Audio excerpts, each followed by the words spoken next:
Bismillahirrahmanirrahim. Assalamualaikum warahmatullahi wabarakatuh. Waalaikumsalam warahmatullahi wabarakatuh. Alhamdulillahi wassalatu wassalamu ala nabiyina wa sayyidina Muhammadin wa ala alihi wa sahbihi ajmain amma ba'd.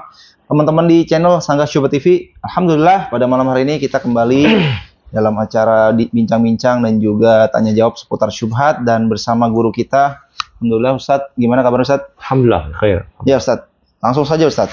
Jadi saya sekarang mau membahas seorang dai yang fenomenal Ustaz di Indonesia, cukup sangat terkenal sekali. Itu Ustaz Adi Hidayat Ustaz. Iya. Jadi baru-baru ini beliau memberikan pernyataan yang cukup fenomenal, apa ya istilahnya? Kalau lain dah, agak lain ini. Kontroversial. Kontroversial gitu. Agak lain dia. Jadi dia pertama mungkin kita lihat cuplikan videonya dulu Ustaz. Oke, ya Ustaz.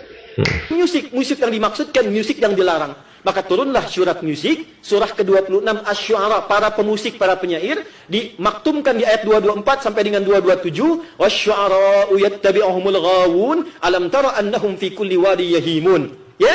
Tahukah engkau para pemusik itu, umumnya, rata-rata, di antara mereka banyak menghabiskan waktu. Utak-atik turun lembah, cari-cari inspirasi, tapi liriknya tidak ada yang bermakna. Cuma merusak saja, buang-buang waktu, buang-buang aktivitas. Itu tidak diinginkan dalam Islam. Tapi apakah sampai di situ hukumnya? Tidak. Teruskan ayatnya. Illal ladzina amanu. Ada orang beriman yang memang passionnya di situ. Maka muncullah kemudian orang-orang seperti Hasan bin Thabit. Dia keluarkan syair Islami dan diangkat oleh Nabi menjadi syairun Nabi, pemusik di samping Nabi. Dan Hasan bin Thabit menghafal Quran. Dari sini muncul teori dikembangkan. Maka Islam muncul ke Persia. Muncullah dal, ra, lam, mim, fa, sod, lam, si, dal. Do, re, mi, fa, sol, la, si, du. Dal, ro, mim, fa, sod, lam, si, dal. Itu dari Islam, di Persia. Lalu ditangkap kemudian oleh Barat belajar, dibawa ke Barat, dikombinasikan lewat notasi. Jadilah notasi seperti sekarang. C, D, F, G, A, B, C, G, A, B, C, D, F, G, D, F, G, A, B, C, D, A, B, C, D, F, G, A, F, G, A, B, C, D, E, B, C, D, E, F, G, A, B, F, G, A, B, C, D, A, B, C, Nah, begitu Ustaz. Jadi ini sudah saya rangkum untuk pertanyaannya ya. Yang pertama nih, terkait dengan penamaan surat Asy-Syu'ara, ditafsirkan dengan ayat musik gitu. Terutama di ayat 224 sampai dengan 227. Nah, pertanyaannya tafsirnya bagaimana sih Ustaz untuk surat ini Ustaz? Bismillah, alhamdulillah, salatu wassalamu ala rasulillah wa ba'd. Tafsir surah Asy-Syu'ara kita ambil dari tafsir Al-Baghawi ya, yang dikenal dengan Ma'alimut Tanzil. Karya Imam Al-Baghawi, salah seorang ulama mazhab Syafi'i, ulama Ahlus-Sunnah, yang beliau ulama faqih, ya, ulama fikih mazhab Syafi'i dan juga ulama tafsir. Dari tadi yang kita tonton ya, ke cuplikan video dari ceramah Ustadz Adi Hidayat itu keliru ya, dan membahayakan dalam literasi tafsir itu sendiri terkait pembelokan atau pengalihan makna yang jauh menyimpang dari apa yang diinginkan oleh Allah Subhanahu wa taala di Al-Qur'an. Ya. Nah, makanya ini pentingnya merujuk tafsir dengan ilmu. Tafsir dari Quran ke Quran, tafsir dari Quran ke hadis, tafsir dari Quran ke pendapat sahabat, ke pendapat tabi'in dan pendapat para imam. Tidak boleh mentafsirkan Quran dengan diri sendiri. Ibnu Katsir di tafsirnya, tafsir Ibnu Katsir yang dikenal dengan tafsir Al-Qur'anil Azim, itu membawakan riwayat, man qala fi kitabillahi bi ra'yihi falyatabawa maq'adahu minan nar. Siapa yang mentafsirkan Quran dengan pendapatnya sendiri, maka siap-siap tempat duduk dia di neraka. Iya dan billah. Maka apa yang disampaikan oleh Ustadz Adi Hidayat ini jelas keliru. Tidak ada satu ulama tafsir pun, tafsir yang muktabar ya, yang mentafsirkan ayat Asy-Syu'ara, apalagi penamaan Syu'ara tadi sebagaimana yang disebutkan oleh Ustadz Adi Hidayat, surat pemusik. Ya, Syu'ara sebagai para pemusik, itu keliru. Ya, Syu'ara itu yang disebutkan di ayat yang tadi dibacakan oleh Ustadz Adi Hidayat, ayatnya wasyu'ara'u yattabi'uhum al-ghawun. Para syu'ara itu yang mengikuti mereka adalah al-ghawun. Ya, al-ghawun itu diterangkan oleh para ulama tafsir dari kalangan tabi'in. Ada yang mengatakan mereka adalah musyrik, jin, kafir, dan yang lainnya. Nah, kata Al-Baghawi, qala ahlu tafsir. Imam Baghawi aja ulama ahlu tafsir mengatakan qala ahlu tafsir. Beliau mengutip ulama-ulama yang sebelum beliau dari kalangan ulama ahlu tafsir. Arada syu'ara al-kuffara. alladzina kanu yahjuna Rasulullah sallallahu alaihi wasallam. Yang dimaksud, ya, Allah memaksudkan syu'ara di sini adalah orang-orang kafir yang mereka yahjun, mereka nyinyir, nyindir kepada Rasulullah SAW. Dalam tafsir Ibnu Katsir disebutkan syu'ara di sini, yang kan syair itu ada yang terpuji, ada yang tercela. Dan di sini yang tercela semua. Yang mereka yadhumun nas bil batil, ya, yamdahun nas bil batil, mereka memuji, mencela orang dengan kebatilan. Artinya siapa yang bayar, maka mereka bersyair. Ya, nah mereka ini menyair Rasul, mereka berbuat syair dengan menyindir Rasulullah SAW. Dan itu betul-betul menyakiti Rasulullah, para sahabat dan kaum muslimin.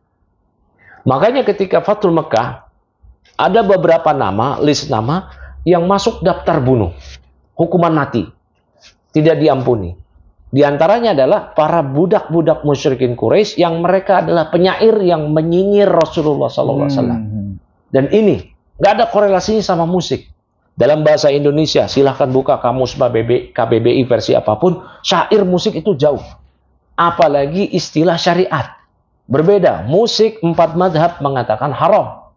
Memang ada di antara ulama madhab yang mengatakan boleh musik, tapi ini pendapat yang syad, yang nyeleneh, ganjil. Di antara dari kalangan madhab Syafi'i namanya Al-Udhfuwi. Di kitabnya Al-Imta' bi Ahkamis Sama'. Tapi ini keluar dari ketentuan yang mu'tamad dalam madhab Syafi'i dan 4 madhab. Ya, nah kalau nyanyian baru khilaf.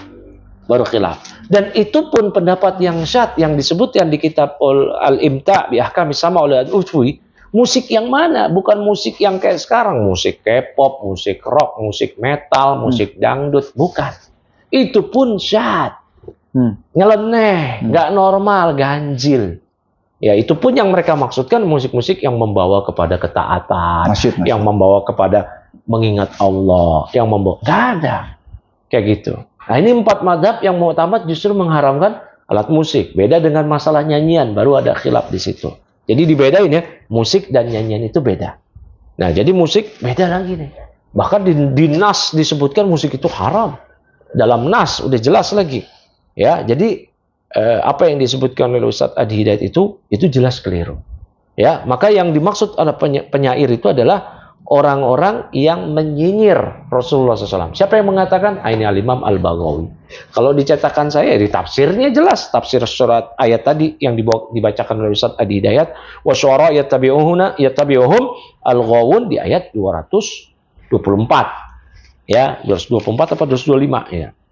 224 ya, itu yang disebutkan di sini. Ya, halamannya tergantung cetakan masing-masing. Kalau di halaman saya 344 jilid ketiga.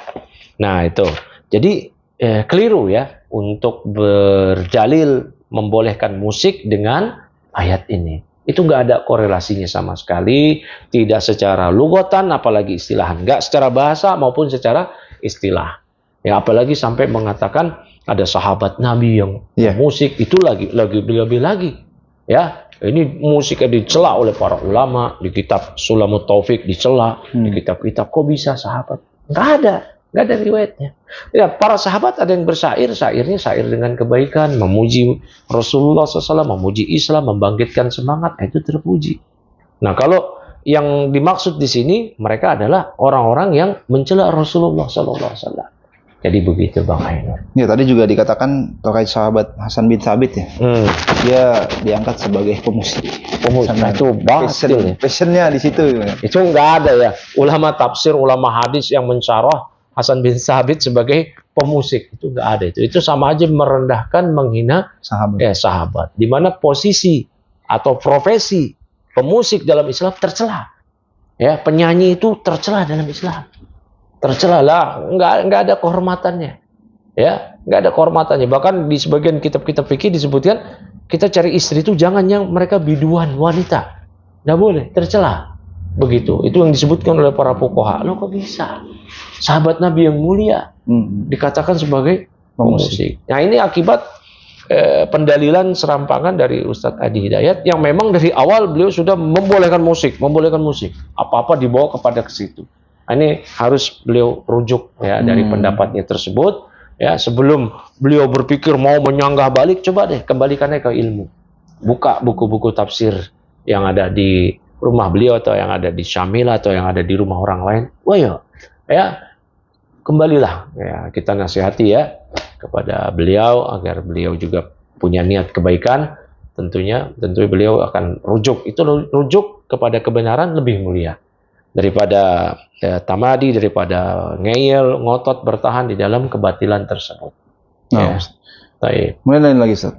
Yang lucu lagi menurut saya juga absurd juga sih. Jadi sejarah do re mi fa sol la si do itu. Oh, yang tadi disebutkan juga dari huruf-huruf dari bahasa hijaiyah. Arab. Dari dal, re itu ro.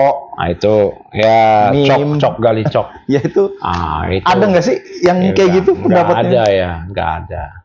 Memang ada beberapa cendekia yang dikenal katanya sebagai cendekia Islam yang mereka membawa musik ya, semisal Al-Farabi dan semisalnya ya. Namun mereka ini bukan kalangan ulama. Sufi. Bukan kalangan ulama.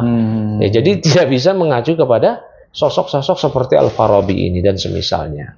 Ya intinya sekarang kita kembali kepada tafsir yang mu'tabar. Penjelasan hadis dari syuruhat, syarah-syarah yang mu'tabar. Tidak ada itu yang menyebutkan seperti yang disebutkan oleh Al-Ustadz Adi Hidayat. Ya, hadanallahu wa iyyah. Tapi saya rasa cukup begitu. Nah, Ustaz.